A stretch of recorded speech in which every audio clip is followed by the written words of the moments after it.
ఒకరు చేసుకున్నారు. అక్కడ శాసించింది, అక్కడ గర్దించింది మనుషులు కాదు, మానవుడు కాదు, పిల్లల రాజులు కాదు, కానీ సాక్షాత్తు సర్వశక్తి గల దేవుడు, నిన్ను నన్ను సర్వ మానవాన్ని సృష్టించిన చక్రవర్తి యేసయ్య.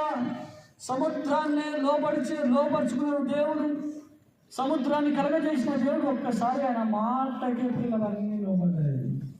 నీకున్న సమస్యలు, నీకున్న ఆర్థికలు, నీకున్న కృష్ణ సముద్రాన్ని గర్జించిన దేవుడు, నీకున్న ప్రతిదీ కూడా గర్జించగల దేవుడు పిల్లలు.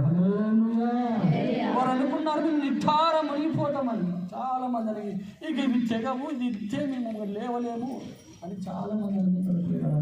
ఆ రోజు దేవుడు ఉన్నట్టుగా ప్రతి కుటుంబంలో దేవుడు నీతో పాటు అవి వెళ్ళిన ప్రతి స్థలంలో దేవుడు కొన్ని పాదములకు రాయి తగలకుండా నడిపిస్తూనే ఉంటాడు.